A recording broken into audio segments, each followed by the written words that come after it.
Eye Adom Trotro na Prince owusuasi edu wobonte so said the dia na yedo no we saw manfo se anyebia kasee mu nsema hodo bi etwapuo no se na wonum ehu no Prince what be nka se no manfo ka so mu na bonto aso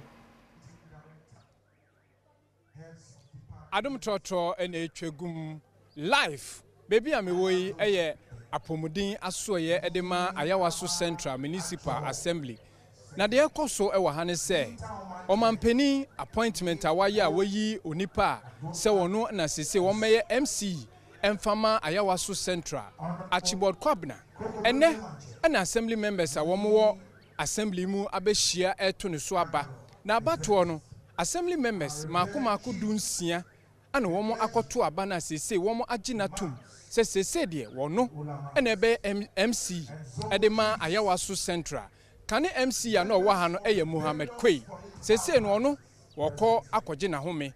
assembly member baako ewo menchen ewa ha no ya assembly member ewo kokomilimle East Moses Abo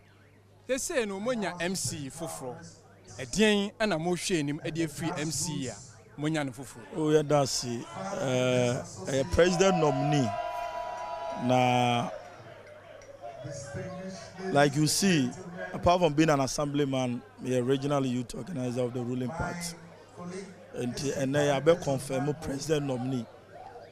The way name say the development of the area, some of the schools within the constituencies are meaning say the MC, you know, the betu no now what 2-1 more I am wejuma. There are some of the link road, Malamata Market, Circle, some of the areas in Soto and this Anyamano. When say MC now, Wabano, or the Betuno home, now 2-1, I'm making sure say the development and the welfare of the people in the constituency will be taken care of. MC I know what on you who say or boy chuma. Na ujidi so mampini na MC ni modern bo and so anything or the way by so me boa and I say more na me asem. Bo sha age wise no.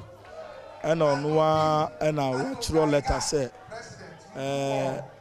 for the health wise no nti person da nyame say o man sa to me we